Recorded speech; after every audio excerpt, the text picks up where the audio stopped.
Every October, when the full moon rose over the southern plains, settlers across Texas and northern Mexico locked their doors, loaded their rifles, and prayed. They called it the Comanche Moon. And they called it that because for over 100 years, that moon meant one thing: the riders were coming.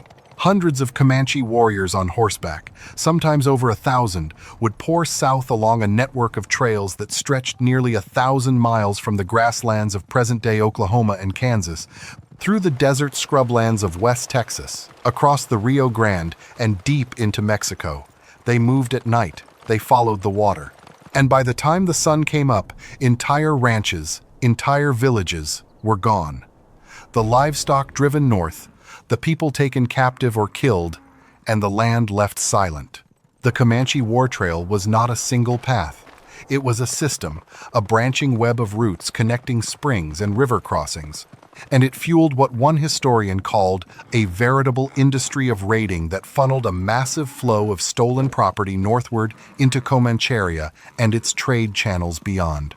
At its peak, this trail network and the warriors who rode it brought the most powerful nation in North America to a standstill, depopulated huge stretches of Mexico, and helped redraw the map of the entire continent. So how did a scattered group of foot nomads from the Rocky Mountains become the most feared cavalry force the Western Hemisphere had ever seen? And how did a 1,000-mile raiding trail reshape the fate of 3 nations? That story starts long before the trail itself, in a place nobody would have expected. The Comanche did not begin on the Great Plains. They started in the high desert and mountain valleys of the Great Basin, in what is now Wyoming and western Colorado. They were Shoshone, part of a loose network of bands that survived by hunting small game and gathering wild plants on foot. They carried everything they owned. They moved with the seasons. And by the standards of the Plains tribes who would later fear them, they were nobody. That changed because of one animal. In 1680, Pueblo people in present-day New Mexico revolted against Spanish colonial rule and drove the Spanish out for 12 years.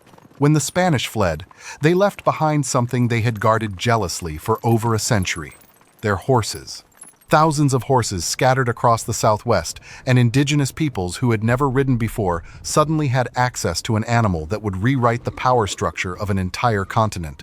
The Shoshone bands that would become the Comanche got hold of those horses early, probably through trade networks that connected the Pueblo communities to the northern tribes. And what happened next was one of the fastest cultural transformations in recorded history. Within a single generation, these former foot nomads became arguably the greatest riders on the planet. European military officers who encountered them later would call them the finest light cavalry in the world, and that was not flattery. A Comanche warrior could hang off the side of a galloping horse, using the animal's body as a shield, and fire arrows under its neck at a full run. He could ride for days across open country, switching between fresh mounts in his personal herd. A powerful war chief might own over 100 horses. By the early 1700s, these newly mounted bands had pushed south off the Great Basin and onto the vast grasslands of the southern plains. They called themselves Numunuu, the people. Everyone else called them Comanche, a word that most likely came from a Ute term meaning enemy or anyone who wants to fight me all the time. It fit. The southern plains were not empty when the Comanche arrived. The Apache controlled much of that territory, and the Apache were not known for welcoming newcomers. But the Comanche had something the Apache bands in that region largely did not yet have in large numbers: horses, the skills to use them in combat, and a growing supply of French firearms acquired through trade networks running east into Louisiana. The result was not a slow migration, it was an explosion. Over the first half of the 1700s, the Comanche drove the Apache south and west, off the prime buffalo hunting grounds and away from the key water sources. Band by band, spring by spring, the Comanche claimed a territory that would eventually stretch 240,000 square miles. From the Arkansas River in present-day Kansas down through western Oklahoma and across the vast expanse of Texas, they called this territory Comancheria. And for the next century and a half, no European power, no rival tribe, and no army could take it from them. Now here is the part most people miss about the Comanche. They were not just raiders. They were empire builders, and the war trail was the economic engine that kept that empire running. By the 1750s, the Comanche population had grown to around 15,000, with horse herds numbering in the tens of thousands. Horses were everything. They were transportation, military hardware, and currency, all in one. A Comanche man's wealth was measured in horses. His status in the band depended on them, and that created a constant, bottomless demand. The problem was that horses die. They get injured. They get traded. You need more of them, always. And the biggest supply of horses anywhere within reach sat on the ranches and haciendas of northern Mexico, where Spanish and later Mexican settlers had been breeding livestock for generations. So the Comanche built a system to go get them. The war trail took shape gradually over the late 1700s, but by the 1830s, it had matured into something that functioned with almost industrial precision. Every fall, as the brutal summer heat faded and the grazing along the route turned green again, raiding parties assembled from bands scattered across the southern plains. Warriors gathered from as far away as southwestern Kansas and the Texas Panhandle. They followed tributaries and creek beds south toward the main trunk of the trail, which ran along the eastern edge of the Caprock Plateau, then turned southwest across the southern end of the Great Plains. The trail hit a critical junction at Comanche Springs, near present-day Fort Stockton, Texas. From there, branches ran south to two major crossing points on the Rio Grande, one at Boquillas, in what is now Big Bend National Park, and another at Presidio, farther west. Once across the river, the war parties fanned out into the Mexican states of Chihuahua, Coahuila, and Durango. They rode at night, under the full moon. That lunar timing was so consistent, so feared, that Texan settlers gave it the name that stuck, the Comanche Moon. When that moon rose in September or October, everyone on the frontier knew what it meant. And the raids themselves were not random acts of violence. They were planned, coordinated operations targeting specific ranches and villages for their horses, mules, and sometimes human captives. War parties would spend weeks or even months in Mexico, hitting target after target, then herd their stolen animals back north along the same trail network. Other indigenous groups, including the Kiowa and Kiowa Apache, joined these seasonal rides as allies. Back in Comancheria, the stolen livestock entered a trade network that stretched into the expanding United States. American traders, particularly the Comancheros who operated out of New Mexico, bought horses and mules that had been taken from Mexican ranches and sold them to settlers, the U.S., Army, and commercial operations across the frontier. The Comanche used the profits from these sales to buy manufactured goods, including weapons, ammunition, and metal tools, which made them even more effective raiders. The cycle fed itself. Raids produced horses. Horses produced trade goods. Trade goods produced better weapons. Better weapons produced more successful raids. One Mexican official put it bluntly: the Comanche treated northern Mexico as a boundless pasture for rounding up livestock. And then, in 1840, everything escalated. The trouble started in San Antonio. By the late 1830s, the Penateca Comanche, the southernmost band, were under pressure from multiple directions. Smallpox epidemics had torn through their camps. Cheyenne and Arapaho raiders were pushing into the northern edges of their territory. And the Texas Rangers, a newly organized frontier fighting force, were getting better at hitting Comanche camps and disrupting their raids. So the Penateca decided to negotiate. In January of 1840, 3 Comanche chiefs rode into San Antonio and proposed peace talks with officials of the Republic of Texas. Colonel Henry Carnes, the local ranger commander, agreed to negotiate on one condition: the Comanche had to return all the white captives they were holding. The chiefs said they would. They promised to come back in 20 to 30 days with their prisoners. On March 19, 1840, 33 Penateca chiefs and warriors arrived at the council house on the main plaza in San Antonio.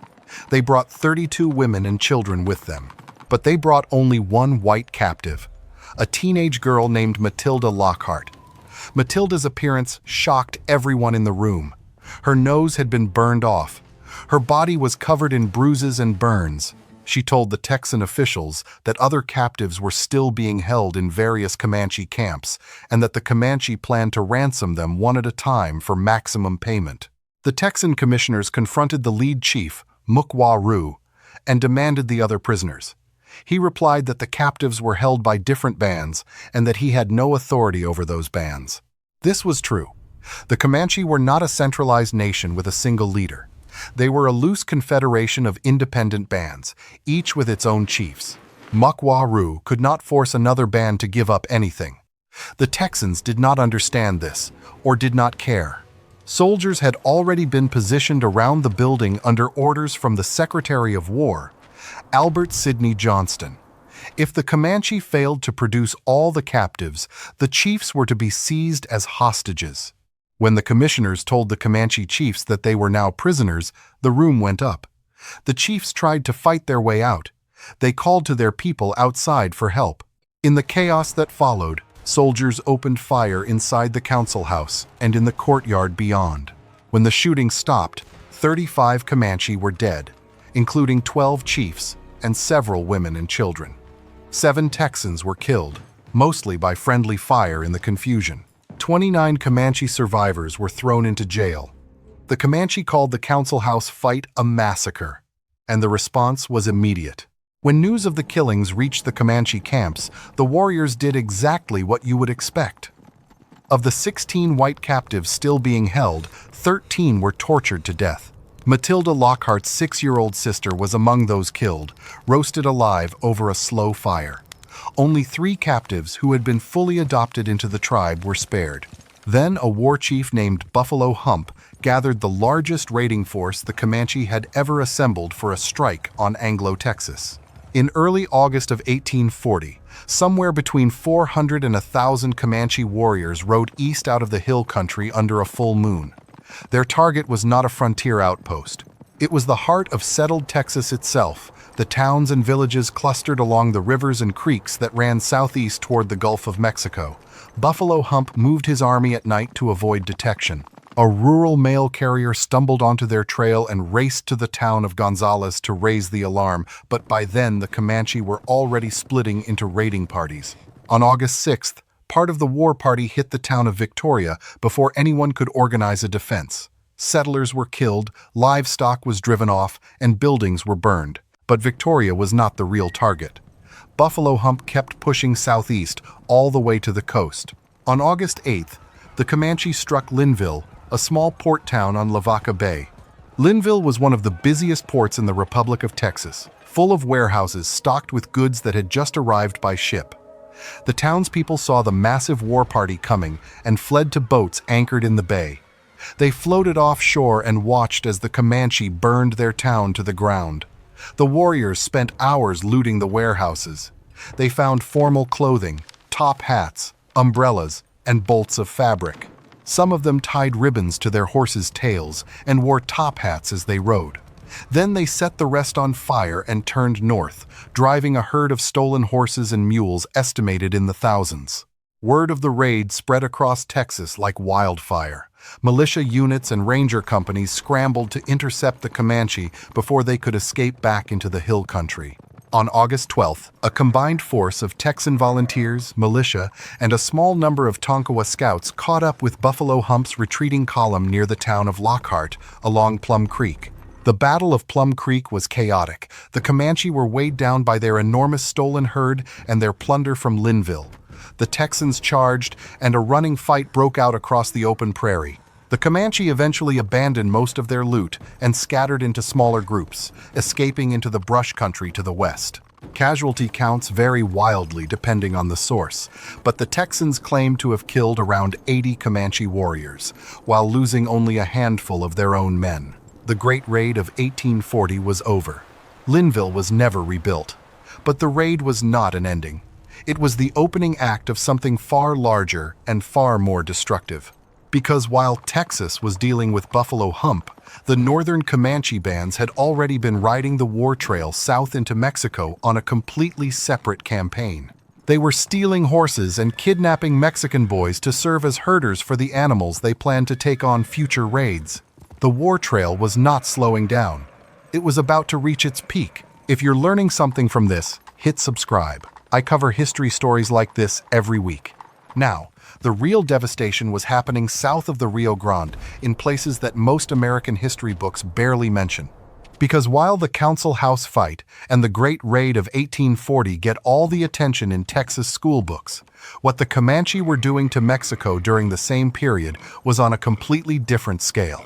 And that part of the story, the part that reshaped an entire country and helped trigger a war between two nations, is where things get truly staggering. To understand what Mexico was dealing with, you have to understand what happened to that country after it won independence from Spain in 1821. When the Spanish Empire controlled Mexico, it had maintained a line of military outposts called presidios across the northern frontier. These forts were never strong enough to stop the Comanche entirely, but they were enough to keep the raiding at a manageable level. The Spanish also used diplomacy, handing out gifts, trade goods, and rations to Comanche bands in exchange for relative peace. It was expensive, it was fragile, but it worked well enough to keep settlers on their ranches and towns functioning. Then Mexico became independent, and everything fell apart. The new Mexican government was broke. It was also unstable, lurching from one coup to the next, with generals and political factions fighting each other for control of Mexico City. The northern frontier, already the poorest and most remote part of the country, was the first thing to get cut. Presidio garrisons lost their funding, soldiers went unpaid and deserted. The gift-giving diplomacy that had kept the Comanche relatively calm dried up overnight. The Comanche noticed immediately. By the late 1820s, raiding into Mexico had begun to intensify. But the real escalation came in the 1830s, when two things happened at once. First, the demand for horses and mules in the expanding United States skyrocketed. American settlers were flooding into Texas, Missouri, and the territories beyond, and they all needed livestock. The Comanche had a supply chain that could deliver thousands of animals a year, taken from Mexican ranches at zero cost, and they could sell them through Comanchero traders and other intermediaries at enormous profit. Second, Mexico's military collapse in the north became total. By the mid-1830s, no presidio in the northern states had even half the men required by Mexican law. Governors sent frantic letters to Mexico City begging for reinforcements, weapons, and ammunition. The responses, when they came at all, were dismissive. The capital had its own problems, so the Comanche rode south, and nobody could stop them. The raids hit Chihuahua first and hardest. War parties crossed the Rio Grande at Presidio or Boquillas, followed the trail branches into the desert, and struck ranches and small towns across the state. They killed the men, took the women and children as captives, drove off every horse and mule they could find, and slaughtered the livestock they could not carry. Then they vanished back into the desert before any organized response could form. The speed was the thing that broke people. A Comanche war party could cover 60 or 70 miles in a single night on fresh horses. By the time a Mexican militia gathered and rode to the site of a raid, the attackers were already 2 days north, moving through country that no one but the Comanche knew well enough to navigate. And the attacks were not isolated incidents. They came in waves, year after year, growing larger and reaching farther. By the mid-1830s, Comanche and Kiowa war parties had expanded beyond Chihuahua into the states of Tamaulipas, Nuevo León, and Coahuila. By 1840, they were hitting Durango, northern Zacatecas, and parts of San Luis Potosi. The War Trail, which had once reached a few hundred miles into Mexico, now stretched over 1,000 miles from the southern plains into the country's interior. Historian Brian DeLay called this period the War of 1,000 Deserts, and the name was not poetic exaggeration. The Comanche raids were literally turning settled, populated regions of Mexico into empty wasteland. The numbers tell the story. According to Mexican records from Durango alone, over a 20-year period, Comanche raids killed nearly 6,000 people, kidnapped 748, and forced the abandonment of 358 settlements. That is one state out of several that were being hit simultaneously. A British travel writer named George Ruxton journeyed through northern Mexico in 1846 and described what he saw. The Comanche, he wrote, were overrunning the entire departments of Durango and Chihuahua. They had cut off all communication and defeated the regular troops sent against them. The whole country, from New Mexico to the borders of Durango, he said, was almost entirely depopulated. The haciendas and ranches had been mostly abandoned, and the people were chiefly confined to the towns and cities. The legislature of Chihuahua put it even more bluntly that same year. "We travel the roads at their whim," they wrote, referring to the Comanche. "We cultivate the land where they wish, and in the amount they wish. We use sparingly the things they have left to us until the moment it strikes their appetite to take them for themselves." Think about that for a second.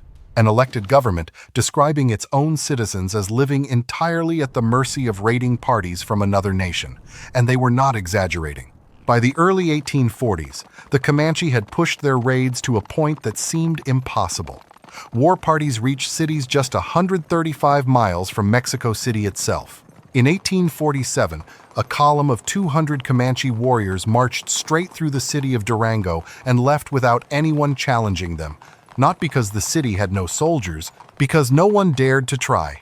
And then came the single most far-reaching raid in the entire history of the War Trail. In 1852, a Comanche war party rode so far south that they reached the Mexican state of Jalisco, near the Pacific coast.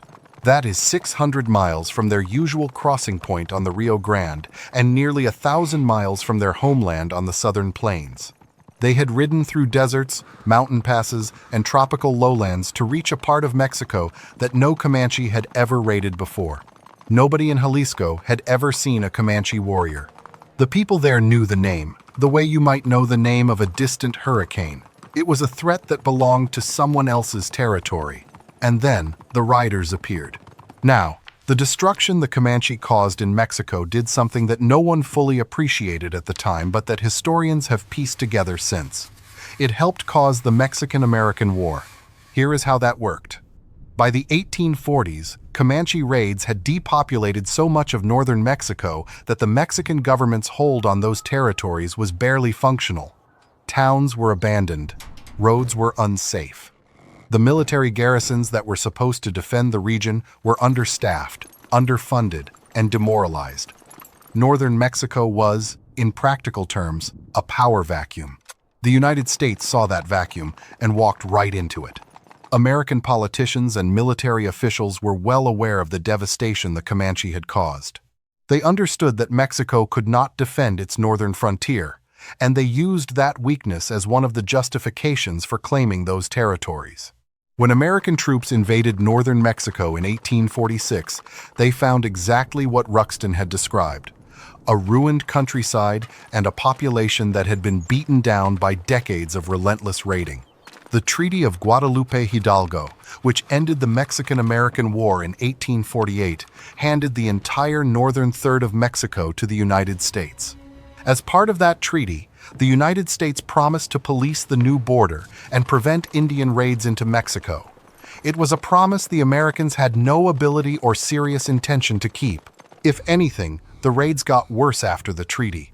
The Comanche did not recognize the Rio Grande as a meaningful boundary. They had been crossing that river for decades, and a piece of paper signed in a distant capital changed nothing about the trail network, the seasonal timing, or the demand for horses. Through the early 1850s, the tempo of raids actually increased, but the Comanche had reached their peak, and the forces that would destroy them were already in motion. The first blow came from something no warrior could fight. In 1849, a cholera epidemic swept across the Great Plains. The disease traveled along the emigrant trails heading west during the California Gold Rush, carried by thousands of settlers who passed through or near Comanche territory. Cholera spread through contaminated water sources, and the Comanche, who moved constantly between springs and river camps along the same routes the emigrants used, were devastated. Thousands of Comanche died. Entire bands were wiped out. The population, which had peaked at somewhere around 20,000, dropped sharply. The loss was not just in numbers. It was in leadership, in experienced warriors, in the elders who carried the knowledge of the trail routes, the water sources, and the diplomatic relationships that held the alliance system together. The Comanche recovered partially, but they never fully replaced what the cholera took. The second blow was economic. After the Mexican-American War, the United States took control of the former Mexican territories, and the new American settlements and military forts disrupted the trade networks the Comanche depended on. The Comanchero traders, who had served as middlemen between Comancheria and the outside world, found themselves under increasing pressure from American authorities. The bustling trading posts on the edges of Comanche territory closed or relocated.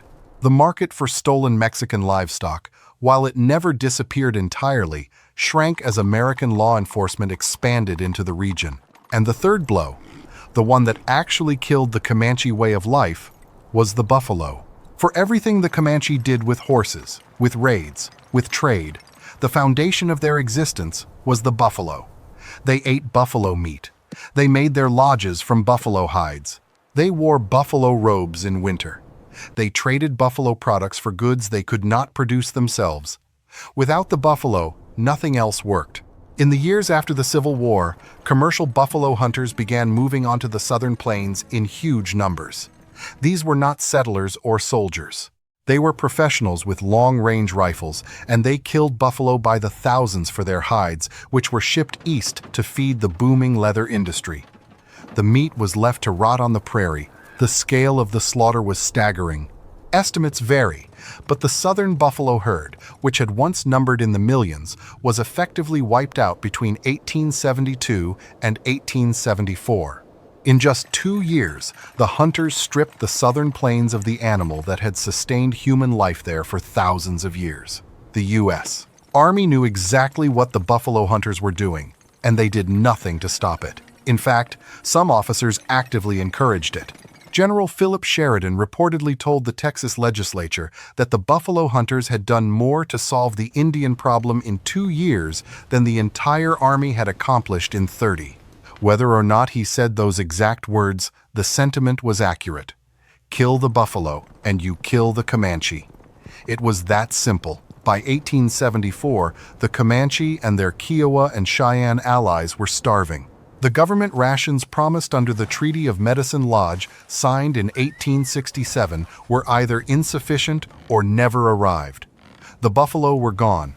The old raiding trails into Mexico still existed, but the world around them had changed so completely that the raids could no longer sustain what they once had. In the spring of 1874, a Comanche medicine man named Izatai called for a sun dance, a ceremony that had never actually been part of Comanche tradition. He borrowed it from the Northern Plains tribes, and he used the gathering to preach war. He claimed supernatural power. He said he could make the warriors bulletproof. A young war chief of the Quahati band named Quanah Parker listened.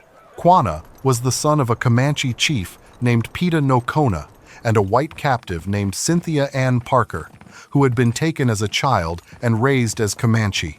Quanah had never known any life other than the one his people had always lived: hunting buffalo, riding the plains, and raiding anyone who threatened Comancheria. Quanah and Izatai recruited around 700 warriors from the Comanche, Kiowa, Cheyenne, and Arapaho. Their target was a small settlement of buffalo hunters at a place called Adobe Walls, in the Texas Panhandle. On the morning of June 27, 1874, the combined war party attacked at dawn. The hunters' camp held just 28 men and 1 woman. But those 28 men had something the Comanche did not: long-range Sharps buffalo rifles, the same weapons that had been used to annihilate the buffalo herds. These rifles could hit a target at distances the Comanche had never encountered in battle. The attack failed. Izatai's promise of bulletproof medicine collapsed when warriors started falling from their horses at ranges they could not close. Quanah himself was wounded. After a day of fighting, the war party withdrew. Only 1 hunter was killed. 15 warriors died. The Second Battle of Adobe Walls was a tactical disaster for the Comanche, but its real significance was political. The attack convinced the U.S. Army and the federal government that the Southern Plains tribes had to be broken once and for all. General Philip Sheridan ordered a massive military campaign, sending 5 columns of troops converging on the Texas Panhandle from every direction. The goal was not to fight one decisive battle. It was to keep the Comanche and their allies running through the winter, denying them rest, denying them food, and destroying everything they could not carry. The most devastating single action came in September of 1874, when Colonel Ranald Mackenzie and the 4th Cavalry found a large Comanche, Kiowa, and Cheyenne encampment in Palo Duro Canyon. Mackenzie's troops descended into the canyon at dawn, and the warriors scattered, unable to mount an organized defense. The soldiers burned the lodges, destroyed the food stores, and captured over 1,400 horses. Then Mackenzie ordered the horses slaughtered. Nearly all 1,400 animals were shot and left in the canyon. For the Comanche, losing those horses was worse than losing a battle. Horses were wealth, mobility, and survival itself. Without them, a Comanche band on the open plains was stranded. Through the fall and winter of 1874 and into 1875, the army kept up the pressure. It was not glamorous fighting. Most of it was marching through freezing weather, chasing small bands of exhausted, starving people across empty country. But it worked. Band by band, the holdouts gave up and returned to the reservation at Fort Sill in Indian Territory, present-day Oklahoma. The last to surrender were the Quahati Comanche under Quanah Parker. On June 2, 1875, Quanah led his remaining followers, roughly 700 people, into Fort Sill. They were the last free-roaming band of Southern Plains Indians. The riders who had terrified Mexico, halted American expansion, and built a trade empire stretching 1,000 miles came in on tired horses, hungry, and out of options. 74 of the chiefs and war leaders who had fought in the Red River War were sent to a military prison at Fort Marion, Florida. They stayed there for 3 years. When they were released, the world they had known was gone. The war trail still existed, physically. The paths through Big Bend were still there. The springs at Comanche Springs still flowed. The crossing points on the Rio Grande had not moved, but the people who had ridden those trails for over a century were confined to a reservation, their horses taken, their buffalo gone, and their children being sent to government boarding schools to unlearn everything their parents had taught them. Quanah Parker never rode the war trail again. Instead, he became one of the most successful Native American leaders of the reservation era, building a cattle ranching operation, negotiating with the federal government, and befriending presidents. He lived in a large house near Fort Sill called the Star House, and he kept a photograph of his mother, Cynthia Ann Parker, on the wall until the day he died in 1911. The Comanche War Trail itself faded from living memory within a generation. The springs dried up or were fenced off by ranchers. The paths were plowed under by farmers or paved over by highways. In Big Bend, where the rockiness and aridity preserved the trail better than anywhere else, a retired park archaeologist named Thomas Alex spent 4 decades tracing its contours, sometimes from a small aircraft, following the faint lines worn into the desert floor by thousands of horses over 100 years of riding. Today, the Comanche Nation is headquartered in Lawton, Oklahoma. They are a federally recognized tribe with around 17,000 enrolled members. The war trail is marked by a handful of historical plaques scattered across West Texas, most of them on lonely stretches of highway that most drivers pass without stopping. But the trail's impact never faded. The Comanche raids depopulated northern Mexico so thoroughly that when the United States invaded in 1846, it was marching through a ghost country. The territory Mexico lost in that war became the American Southwest, Texas, California, Nevada, Utah, and most of Arizona, New Mexico, and Colorado. The map of North America looks the way it does today, in part because Comanche warriors rode south every fall under a full moon, following water from spring to spring, and took everything that was not defended. That is not a small footnote in history. That is one of the forces that shaped the continent. The Comanche War Trail ran for roughly a century, from the late 1700s to the 1870s. At its peak, it stretched 1,000 miles. It carried warriors, stolen horses, captives, and trade goods across some of the harshest terrain in North America. And it connected an indigenous empire on the southern plains to a raiding economy that reached from the Gulf of Mexico to the Pacific coast of Mexico. The trail is gone now, the riders are gone, but the land remembers. In Big Bend, If you know where to look, you can still see the grooves in the rock where the horses passed. 100,000 hooves, wearing the stone smooth, one ride at a time.